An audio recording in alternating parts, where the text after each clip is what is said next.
Bismillahirrahmanirrahim. Assalamualaikum warahmatullahi wabarakatuh. Alhamdulillahi rabbil alamin.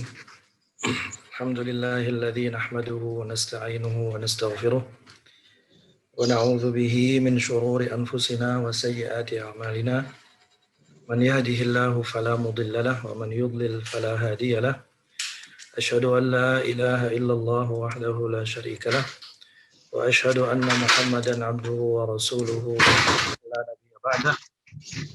Allahumma salli wa sallim wa barik ala sayyidina Muhammad wa ala alihi wa sahbihi ajma'in. Amma ba'd. Alhamdulillah, Bapak Ibu semuanya, teman-teman semua yang pada pagi hari ini mudah-mudahan dalam naungan kasih sayang dan ampunan Allah Subhanahu wa taala, pada kesempatan pagi hari yang berbahagia ini kita bersyukur pada Allah karena kita sama-sama diberikan kesempatan untuk menikmati indahnya Islam, sekaligus secara spesial kita bisa menikmati indahnya Ramadan yang istimewa ini. Dan mudah-mudahan kita berdoa kepada Allah Subhanahu wa taala, mudah-mudahan kita diberikan kekuatan, diberikan istiqomah, diberikan istiqomah dan juga diberikan keteguhan untuk bisa melaksanakan ibadah Ramadan ini dengan sebaik-baiknya hingga kelak kita menutup Ramadan ini dengan kemenangan. Teman-teman sekalian, rahmati Allah Subhanahu wa taala, Bapak Ibu yang dimuliakan Allah Subhanahu wa taala. Pada kesempatan ini kita akan coba dalam kesempatan yang diberkahi Allah ini di subuh hari ini kita akan mencoba merenungkan satu tema yang mendapatkan proporsi yang cukup besar di dalam Al-Qur'anul Karim. Ya, proporsi yang cukup besar di dalam Al-Qur'anul Karim. Yang tema ini sering dibahas dan sering diucapkan oleh para guru, para kiai, para ulama kita. Ya, yang tema tersebut adalah kemenangan. Ya, tema tersebut adalah kemenangan. Bapak Ibu semua, teman-teman yang dimuliakan Allah Subhanahu wa taala, berbicara tentang tema ini banyak orang yang selalu mengaitkan dengan satu momen, ya, yang selalu mengaitkan dengan satu momen yang mendekati Idul Fitri, yaitu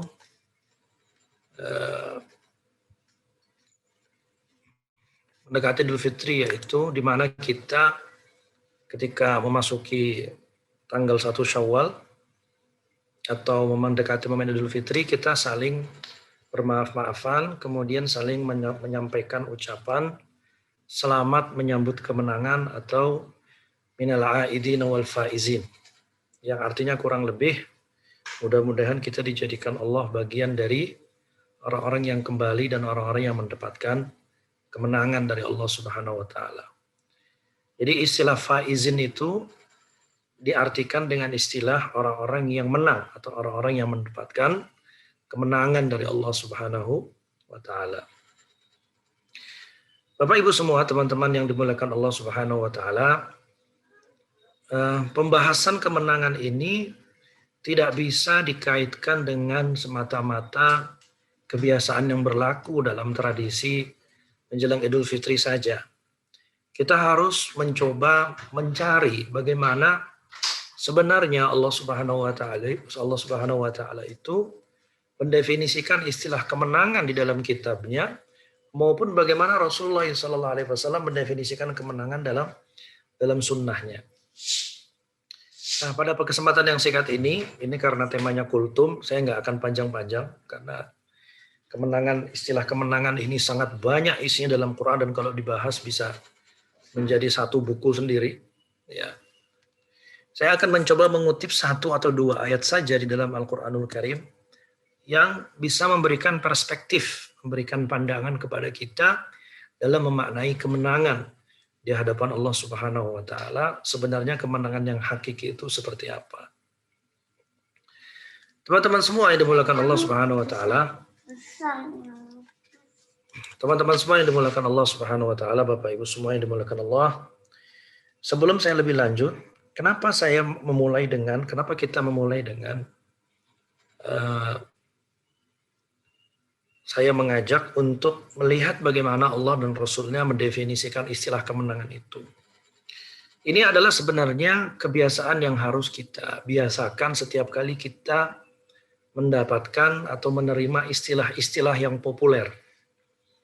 Setiap kali kita mendapatkan atau menerima istilah-istilah yang populer, yang sering kita dengar, maka perlu kita ukur, perlu kita standarisasi dengan cara pandang Allah dan Rasul-Nya. Perlu kita ukur dengan ukuran Allah dan Rasul-Nya sebagaimana diisyaratkan di dalam Al-Quran dan juga sebagaimana diisyaratkan di dalam hadis Nabi Shallallahu Alaihi Wasallam. Bapak Ibu semua yang dimuliakan Allah Subhanahu Wa Taala, maka dari itu kemudian tadi malam atau menjelang subuh tadi, menjelang sahur tadi, Ustadz Awang tadi bertanya kepada saya melalui jalur pribadi. Saya diminta tilawah kira-kira apa yang dibaca. Lalu saya menganjurkan kepada beliau, Ustadz kita Ustadz Awang, untuk melantunkan ayat 16 sampai ayat 22 dari surat At-Taubah. Ayat 16 sampai ayat 22 dalam surat At-Taubah ini, kalau kita baca secara perlahan-lahan, kalau kita baca secara perenungan, dengan cara perenungan yang mendalam, kita akan mendapatkan satu perspektif bagaimana Allah Subhanahu wa taala. Mohon maaf ya Bapak.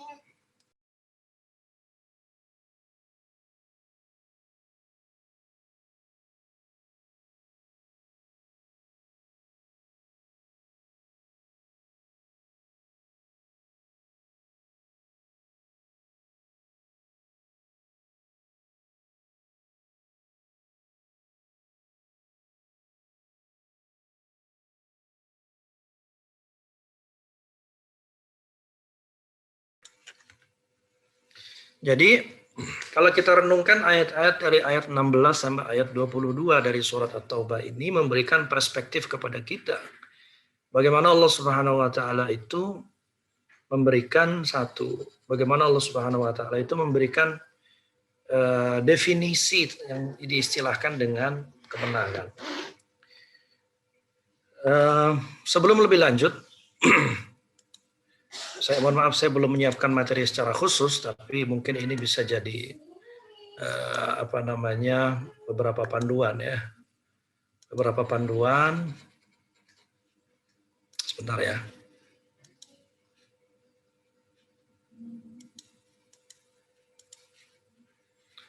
Dalam mengistilahkan istilah kemenangan di dalam Al-Qur'anul Karim.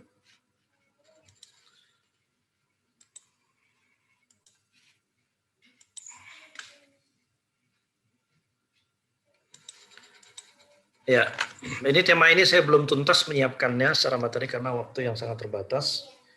Tapi paling tidak ini bisa menjadi panduan bagi kita untuk bisa menjadi kerangka kita berpikir dalam mengistilahkan kemenangan ya. Mudah-mudahan di waktu yang singkat ini cukup menjadi pemantik. Ya, di waktu yang singkat ini cukup menjadi pemacu kita untuk mengkaji lebih dalam. Seperti saya katakan, setiap ada istilah yang populer itu harus kita ukur dengan standar Al-Quran, dengan ukuran Al-Quran dan juga ukuran hadis-hadis Nabi Muhammad SAW supaya kita tidak terjebak kepada persepsi yang salah. Sebenarnya istilah kemenangan itu diistilahkan dengan apa sih di dalam Al-Quran itu? Istilah kemenangan dalam Al-Quran itu diistilahkan dengan banyak hal. Namun yang paling sering terulang di antara sekian banyak istilah itu adalah istilah al-fauz. Al-fauz. Jadi selain istilah al-fauz itu ada istilah al-falah. Falah itu wa ulaika humul muflihun misalnya. Kemudian selain istilah al-fauz dan al-falah itu juga ada istilah An-Nasr. An-Nasr itu artinya pembelaan dan pertolongan Allah. Ya.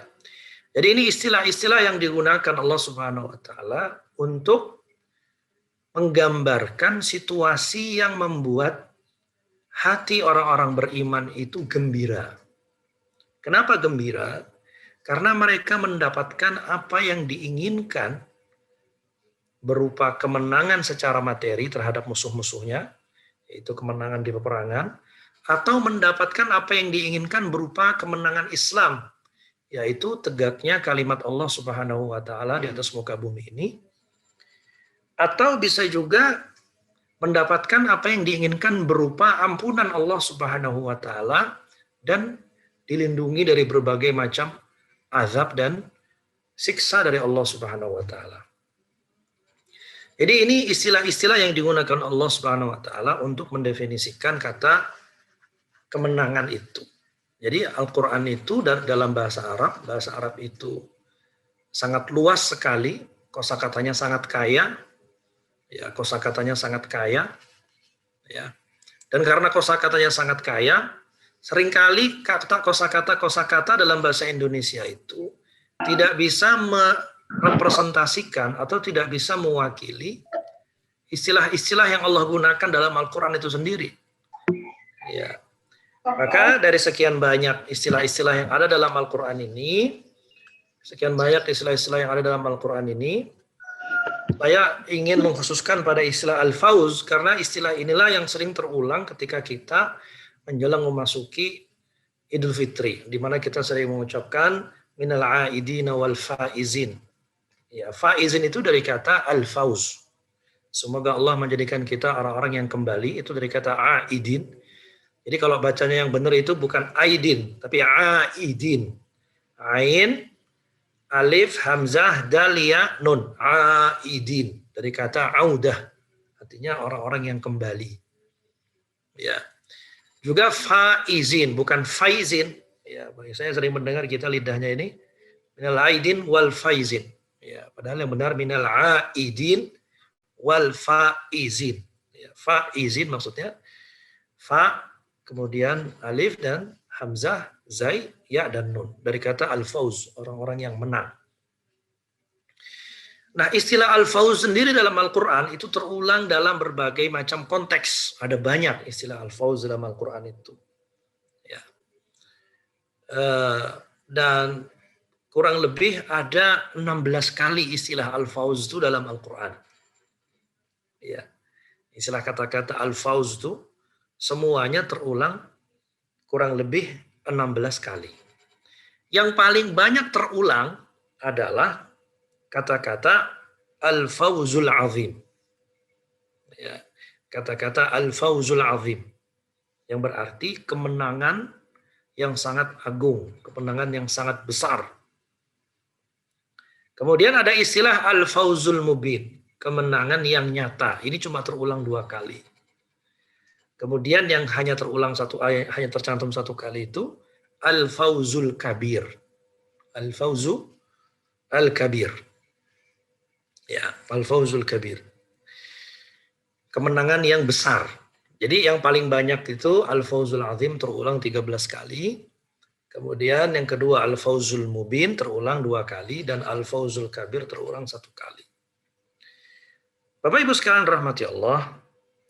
Nah, di antara sekian banyak dari ayat-ayat yang terulang, ayat-ayat yang mencantumkan istilah al-fauz, ya, itu adalah ayat-ayat yang tadi dibaca oleh Ustadz Awang, ayat 16 sampai 22 dari surat At-Taubah, dan dari sini kemudian kita ingin mengambil beberapa konsep, ingin mengambil beberapa poin-poin penting yang dapat kita jadikan bekal untuk meraih kemenangan. Ya, baik, teman-teman sekalian rahmati Allah Subhanahu Wa Taala, saya ingin membukakan mushaf buat kita semuanya supaya kita bisa ngikutin bareng-bareng ya di waktu yang singkat ini. Sebentar.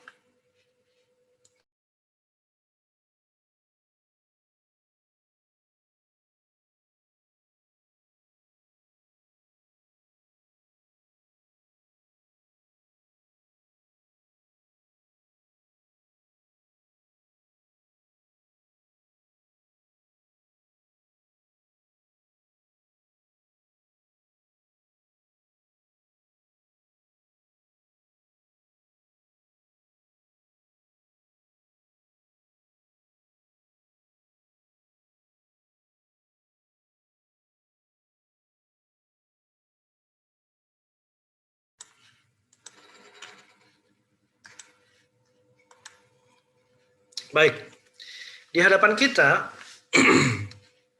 Bapak Ibu sekalian rahmati Allah Subhanahu wa taala, ada ayat-ayat yang tadi dibaca oleh Ustadz Awang, dan mudah-mudahan ini menjadi bekal kita untuk melangkah dalam melaksanakan ibadah Ramadan untuk mencapai kemenangan yang kita inginkan. Di mana sebenarnya istilah al-fauz atau kemenangan itu ada dalam ayat-ayat yang dibaca oleh Ustadz Awang tadi. Ada di sini di ayat 20. Di mana Allah Subhanahu wa taala berfirman, a'udzubillahi minasyaitonir rajim, alladzina amanu wa hajaru wa jahadu fi sabilillahi bi amwalihim wa anfusihim a'zamu darajatan 'indallah wa ulaika humul faizun. Orang-orang yang beriman dan berhijrah serta berjihad di jalan Allah dengan harta, benda dan diri mereka adalah lebih tinggi derajatnya di sisi Allah. Wa ulaika humul faizun. Dan itulah orang-orang yang mendapatkan kemenangan. Perhatikan ini, al-faizun. Jadi kata-kata istilah minal aidin wal faiz itu terambil dari sini. Tulisannya begitu tuh, al-faizun. Cuma karena minal aidin wal faizin itu pakai huruf jar dalam bahasa Arab, min, maka jadi faizin. Jadi setelah zai itu ada ya, bukan wawu. Kalau di sini tidak ada minanya, jadi dengan wawu. Ulaika humul faizun. Ini tulisannya begitu kalau kita nulis ya. Teman-teman sekalian, Bapak Ibu semua dimuliakan Allah Subhanahu wa taala. Apa yang ingin kita petik dari rangkaian ayat-ayat ini? Sebelum Allah Subhanahu wa taala menyebutkan merekalah orang-orang atau itulah orang-orang yang menang atau orang yang mendapatkan kemenangan, Allah Subhanahu wa taala itu menyebutkan beberapa kriteria-kriteria. Allah Subhanahu wa taala itu menyebutkan beberapa kondisi-kondisi dan prasyarat yang harus dipenuhi agar kita layak disebut pemenang. Agar kita layak disebut pemenang. Sebelum lebih lanjut, saya ingin mengajak Bapak Ibu semuanya, teman-teman semua yang dimuliakan Allah. Surat At-Taubah ini itu adalah surat yang termasuk turun agak akhir dari hidup Nabi Muhammad SAW. Agak terakhir turunnya, turun pada tahun 9 Hijriah. 9 Hijriah itu 2 tahun setelahnya kurang lebih, nggak nyampe, itu Nabi SAW wafat. Nabi itu wafat tahun 11 Hijriah. Kita sekarang ada di tahun 1442 Hijriah. Jadi kira-kira 1400-an tahun yang lalu, atau 1430 tahun yang lalu Nabi itu wafat. Bapak Ibu semua, teman-teman semua dimuliakan Allah Subhanahu wa taala. Teman-teman semua dimuliakan Allah Subhanahu wa taala.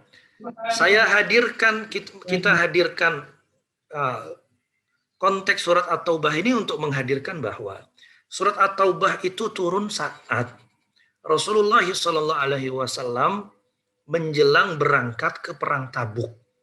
Perang Tabuk.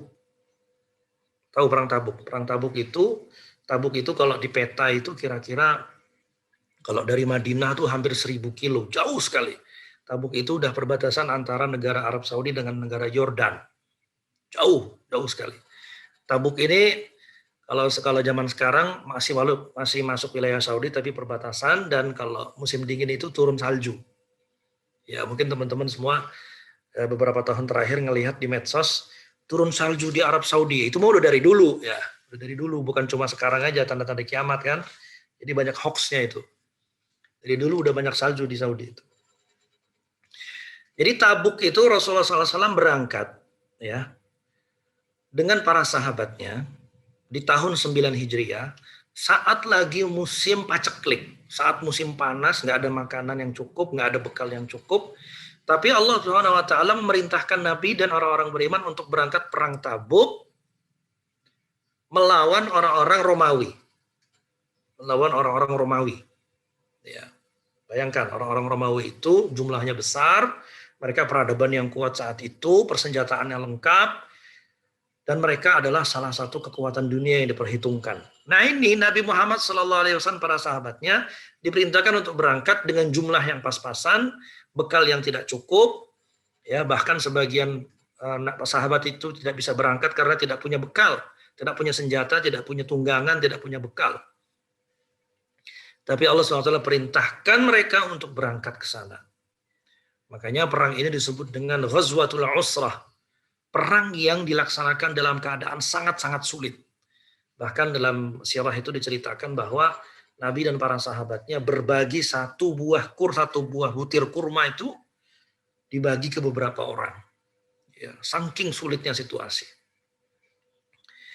Apa poinnya teman-teman, Bapak Ibu semua dimuliakan Allah? Yang ingin saya katakan adalah Allah Subhanahu wa taala menurunkan ayat-ayat tentang kemenangan, tentang kriteria orang-orang beriman itu dalam situasi menjelang pertemuan, pertarungan, peperangan antara orang-orang beriman dengan orang-orang Romawi. Romawi itu agamanya Nasrani saat itu. Ya, orang-orang Romawi saat itu mereka pemeluk agama Nasrani. Romawi ini Romawi Bizantium, Romawi Timur yang dikenal memiliki kekuatan yang sangat besar dan ibu kotanya itu Istanbul sekarang di Turki itu. Nah, sebelum mereka berangkat ketemu itu, Allah SWT menurunkan ayat-ayat ini. Apa yang ada di benak kepala orang-orang beriman ketika mereka mau ketemu, ketika mereka mau bertemu dengan orang-orang Romawi yang pasukannya besar, persenjataannya lengkap, yang mereka inginkan adalah pertolongan Allah Subhanahu wa taala. Yang mereka inginkan adalah kemenangan di peperangan. Yang mereka inginkan adalah di peperangan. Seperti itu. Di saat yang sama, Nabi SAW itu, di saat yang sama nih ya, Bapak Ibu semua, itu baru selesai peperangan dengan orang-orang musyrik. Jadi baru selesai dengan orang-orang musyrik dengan adanya penaklukan kota Mekah. Jadi orang-orang musyrik, orang-orang kafir Quraisy yang dulu tinggal di Mekah itu mereka sudah ditaklukkan, ya. Dan orang-orang musyrik ini itu mengklaim ketika mereka mau ditaklukkan oleh orang-orang beriman. Orang-orang musyrik kafir Quraisy Mekah ini mengklaim bahwa mereka adalah orang yang paling berhak mengelola Masjidil Haram. Mereka adalah orang yang paling berhak untuk mengelola Masjidil Haram. Jadi Bapak Ibu semua, kita hadirkan Nabi dengan keterbatasan, Nabi SAW dengan keterbatasan, dan kaumnya dihadapkan dengan dua musuh besar, orang-orang musyrik dan orang-orang Romawi. Nabi baru selesai menaklukkan orang-orang musyrik, sudah diperintah untuk berangkat ke Tabuk bertemu dengan orang-orang Romawi. Mari kita lihat bagaimana Allah Subhanahu wa taala mengkondisikan jiwa orang-orang beriman. Mari kita lihat bagaimana Allah Subhanahu wa taala mengkondisikan jiwa orang-orang beriman itu ya untuk menjadi pemenang, agar mereka memiliki mental-mental pemenang. Ya, agar mereka memiliki mental-mental pemenang. Allah bilang dalam ayat 16 ini yang tadi dibaca sama Ustaz Awang tadi. Allah bilang apa? A'udzubillahi minasyaitonirrajim. Saya langsung baca artinya aja ya. Apakah kamu mengira bahwa kamu akan dibiarkan begitu saja, sedangkan Allah Subhanahu wa taala belum mengetahui di sini bukan berarti Allah tidak tahu. Maksudnya Allah belum melihat langsung bukti kamu dalam kenyataan. Siapa di antara kalian, di antara kamu yang berjihad, berjuang di jalan Allah, ya, walam yattakhidhu min dunillah, dan tidak mengambil menjadi teman yang setia selain Allah, Rasulnya, dan orang-orang beriman. Dan Allah Maha mengetahui apa yang kamu kerjakan. Bapak Ibu semua yang dimuliakan Allah, jadi Allah SWT itu mengkondisikan kita, mengkondisikan orang-orang, para kaum muslimin, para sahabat yang saat itu mau berangkat ke Tabuk itu, ke perang Tabuk itu, ditanya dulu, dipancing dulu, apakah Allah akan membiarkan kalian begitu saja nggak diuji? Ya, diuji oleh Allah Subhanahu wa taala, siapa di antara kalian yang memang memiliki mental pejuang? Dalam bahasa Al-Qur'annya adalah jihad. Ya.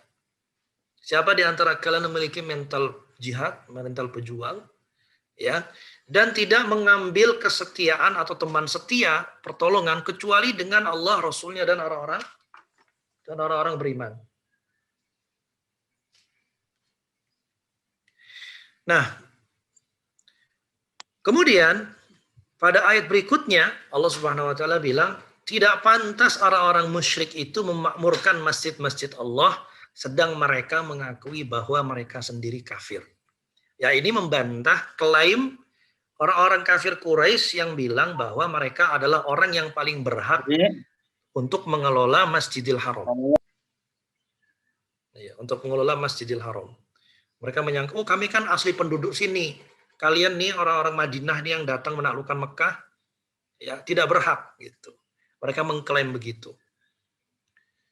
Maka kata Allah Subhanahu wa taala pada ayat 18, "Innama ya'muru masajidallahi man amana billahi wal yaumil akhir wa aqamas shalah wa ataz zakah wa lam yakhsha illallah." Orang-orang yang berhak untuk memakmurkan masjid Allah adalah mereka yang beriman kepada Allah dan hari akhir, hari kemudian, mendirikan sholat, menunaikan zakat, dan tidak takut kepada siapapun kecuali kepada Allah Subhanahu wa taala. Mereka adalah orang-orang yang diharapkan mendapatkan petunjuk. Kemudian Allah melanjutkan, aja'altum siqayatal hajj. Apakah kamu mengira bahwa kamu akan dibiarkan? Ya, aja'altum siqayatal hajj.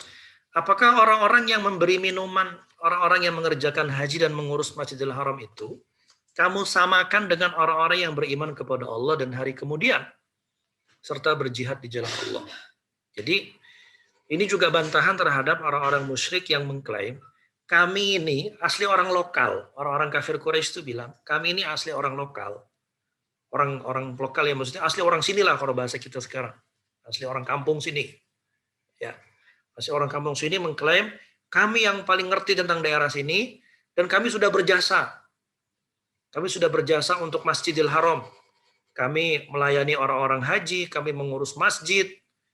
Ya. Lalu Allah bantah, kalian musyrik, kalian tuh tidak beriman pada Allah, ya kan, menyekutukan Allah. Meskipun kalian sudah melakukan semua jasa-jasa itu nggak ada artinya di jalan Allah Subhanahu Wa Taala. Ya, tidak sama kedudukannya antara orang yang beriman dan orang yang berjihad di jalan Allah memiliki mental pejuang, ya, dengan orang-orang yang zalim, orang-orang yang musyrik, orang-orang yang menyekutukan dan tidak beriman kepada Allah Subhanahu wa taala, meskipun mereka sudah melakukan kebaikan-kebaikan yang banyak berupa, bayangkan ya, kebaikannya apa nih? Mengelola Masjidil Haram gitu. Mengelola Masjidil Haram itu kan sebuah kebanggaan besar. Ya, mengelola Masjidil Haram itu sebuah kebanggaan yang besar. Lalu Allah bilang di ayat terakhir, orang-orang yang beriman dan berhijrah itu serta berjihad di jalan Allah dengan harta, benda dan diri mereka, itu lebih tinggi derajatnya di sisi Allah, dan itulah orang-orang yang mendapatkan kemenangan. Wa ulaika humul faizun. Ya, orang-orang yang mendapatkan kemenangan. Tapi Ibu semua yang dimuliakan Allah, teman-teman yang dimuliakan Allah Subhanahu wa taala. Ada beberapa pelajaran penting sebelum kita sampai pada kesimpulan siapakah orang-orang yang mendapatkan kemenangan. Jadi kita hadirkan dulu konteks ayat surat ini. Menjelang perang Tabuk di tahun 9 Hijriah, dan Rasulullah baru saja selesai dari menaklukkan kota Mekah, menaklukkan orang-orang kafir Quraisy yang menaklukkan kota Mekah. Seakan-akan ini adalah isyarat ya Bapak Ibu semua, untuk memberikan pemahaman kepada orang-orang beriman, ya, memberikan definisi yang benar tentang pemenang yang benar tuh gimana. Orang-orang yang mendapatkan kemenangan tuh gimana? Pertama, Allah bilang dalam ayat 16 apa? Orang-orang yang siap diuji oleh Allah. Dalam ayat 16, Allah bilang apa? Apakah kamu mengira akan dibiarkan sedang Allah belum melihat dalam kenyataannya siapa di antara kalian yang memiliki mental pejuang? Jadi Bapak Ibu sekalian rahmati Allah, dari sini kita bisa dapat ambil pelajaran bahwa pemenang, orang-orang dengan mental pemenang atau dalam bahasa Al-Quran adalah mental jihad ini, mental pejuang ini, adalah mereka yang memang lolos atau lulus dari ujian Allah Subhanahu wa taala. Ujian dari Allah Subhanahu wa taala. Dan orang-orang kita dalam keadaan, kita yang masih dalam keadaan berpuasa ini, sesungguhnya sedang diuji oleh Allah Subhanahu wa taala siapa di antara kita yang memiliki mental pejuang. Siapa di antara mereka, di antara kita yang memiliki mental semangat jiwa pemikul beban. Karena perjuangan itu, karena kemenangan itu tidak akan bisa dicapai kecuali mereka jiwa-jiwa yang memiliki mental pemikul beban, siap memikul beban tugas dari Allah. Ya, tugas dari Allah Subhanahu wa taala. Ini yang pertama, pelajaran pertama. Bapak Ibu sekalian, teman-teman dimuliakan Allah Subhanahu wa taala. Pelajaran kedua, ketika Allah membantah klaim orang-orang musyrik, orang-orang kafir Mekah itu adalah yang namanya mental pejuang, mental pemenang itu tidak bisa sekedar klaim melakukan A, B, C, D, sedangkan Allah tidak mengakuinya. Ya, orang-orang yang dibilang pemenang oleh Allah itu bukan semata-mata mengklaim melakukan jasa ini dan itu. Bapak Ibu semua, teman-teman coba dibayangkan, apakah ada jasa yang lebih besar daripada pelayanan Masjidil Haram, kira-kira gitu. Kalau berdasarkan ayat ini. Kan nggak ada. Kira-kira ya. Bayangkan orang-orang Quraisy itu berabad-abad sebelum Nabi menaklukkan Mekah itu. Orang-orang Quraisy itu, mereka setiap ada ibadah haji. Ibadah haji kan sejak zaman Nabi Ibrahim ya, bukan Nabi Muhammad aja. Jadi setiap musim haji, mereka itu menyiapkan layanan berupa air minum, siqoyah istilahnya. Mereka juga yang memegang pintu Ka'bah. Mereka juga yang melakukan perawatan. Mereka juga yang melakukan renovasi kalau Ka'bah itu kebanjiran, kalau masjid itu kebanjiran. Jadi mereka itu sudah melakukan banyak hal untuk Ka'bah, untuk Masjidil Haram. Tapi oleh Allah Subhanahu wa taala, klaim ini tidak ada artinya. Klaim-klaim jasa ini nggak ada artinya selama mereka tidak membuktikan keimanan mereka kepada Allah Subhanahu wa taala. Yang diistilahkan dengan istilah jihad. Yang diistilahkan dengan istilah jihad. Nah, teman-teman semua yang dimuliakan Allah Subhanahu wa taala, kemudian Allah Subhanahu wa taala membenarkan atau mengoreksi persepsi kita.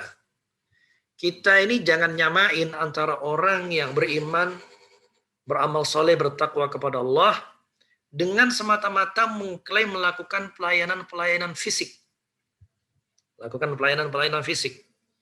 Ya, dalam ayat 19 ini, apakah orang-orang yang beriman, apakah orang-orang yang memberi minuman dan mengurus Masjidil Haram itu kamu samakan dengan orang-orang yang beriman kepada Allah dan hari kemudian serta berjihad di jalan Allah? Ya. Jadi Bapak Ibu sekalian rahmati Allah, orang-orang pemenang itu mereka yang menghimpun antara kuatnya iman dan takwa kepada Allah Subhanahu wa taala, ya. Tulusnya keimanan ketakwaan kepada Allah diiringi dengan bukti keimanan berupa amal nyata. Berupa amal nyata yang diistilahkan dalam ayat ini diistilahkan dengan istilah jihad. Ya. Yang menarik di antara bentuk amal nyatanya adalah dalam ayat 18 ini. Ayat 18 ini perhatikan, ini relevan dengan situasi kita di saat bulan Ramadan ini. Memakmurkan masjid-masjid, menegakkan syiar-syiar ibadah. Ya, memakmurkan masjid dan menegakkan syiar-syiar ibadah. Di sini disebutkan sholat, zakat, dan seterusnya. Maka dari itu Allah kemudian menutup alladzina amanu wa hajaru wa jahadu fi sabilillahi bi amwalihim wa anfusihim. Orang-orang yang beriman dan berhijrah serta berjihad di jalan Allah dengan harta, benda, dan diri mereka lebih tinggi derajatnya di sisi Allah Subhanahu wa taala. Itulah orang-orang yang mendapatkan kemenangan. Mari kita renungkan sebagai penutup ayat terakhir ini. Allah mengumpulkan 3 hal. Perhatikan, Allah menghimpun 3 hal untuk memberikan ciri-ciri atau memberikan syarat-syarat orang disebut pemenang itu apa. Pertama, iman. Yang kedua, hijrah. Yang ketiga, jihad fisabilillah. Mungkin dalam memaknai makna hijrah dan jihad tidak sama dengan pemaknaan saat ayat ini turun. Hijrah dan jihad di zaman Nabi SAW adalah hijrah dari Mekah ke Madinah. Dan jihad di zaman Nabi adalah jihad berupa keluar menemui musuh dengan memikul senjata untuk memerangi orang-orang yang ingin memadamkan agama Allah Subhanahu wa taala. Bapak Ibu sekalian rahmati Allah, makna iman dan hijrah makna hijrah dan jihad di jalan Allah ini kita bisa kontekstualisasi dengan situasi saat ini dengan hijrah meninggalkan kebiasaan-kebiasaan buruk dan segala apa yang tidak disukai oleh Allah Subhanahu wa taala. Ini makna hijrah. Maka dalam hadis yang sahih Rasulullah SAW bersabda, al-muhajiru man hajara nafsahu wa hawa wal mujahidu ya al-muhajiru man hajara nafsahu wa hawa. Jadi orang yang berhijrah itu orang-orang yang meninggalkan hawa nafsunya. Begitu. Begitu pula jihad. Ya, jihad juga adalah melawan kendali setan dan hawa nafsu orang-orang beriman. Nah, sebagai penutup Bapak Ibu sekalian rahmati Allah, 3 makna ini, iman, hijrah, dan jihad di jalan Allah Subhanahu wa taala, itu semuanya terangkum dan terhimpun dalam ibadah puasa Ramadan. Jadi Bapak Ibu sekalian rahmati Allah, supaya kita betul-betul memaknai istilah minal aidin wal faizin di tanggal 1 Syawal nanti, hadirkan ayat 20 surat At-Taubah ini. Hadirkan ini. Hadirkan motivasi bahwa kita adalah orang-orang yang dipanggil oleh Allah sebagai orang-orang beriman. Maka Allah bilang, ya ayyuhalladzina amanu kutiba alaikumusiyam. Lalu kita jalani seluruh ibadah Ramadan ini, mulai dari puasanya, qiyamul lailnya atau tarawihnya, tilawah Al-Qur'annya, zakatnya, pelayanan sosialnya, semuanya adalah bentuk jihad di jalan Allah Subhanahu wa taala. Kemudian hijrah juga kita maknai dengan upaya membiasakan diri dengan pekerjaan-pekerjaan, dengan amal-amal soleh, dan meninggalkan kebiasaan-kebiasaan buruk. Ya, jadi kita maknai ibadah Ramadan ini dengan 3 kata ini. Alladzina amanu wa hajaru wa jahadu fi sabilillah. Maka Allah katakan a'zamu darajatan indallah. Mereka lebih tinggi di sisi Allah derajatnya dan mereka lah orang-orang yang mendapatkan kemenangan. Saya kira cukup Bapak Ibu semua yang dimuliakan Allah Subhanahu wa taala, mudah-mudahan bermanfaat.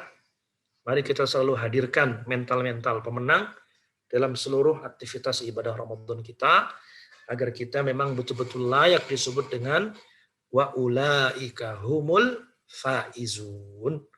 Demikian aku qouli hadza wa astaghfirullahi wa lakum. Terima kasih. Assalamualaikum warahmatullahi wabarakatuh.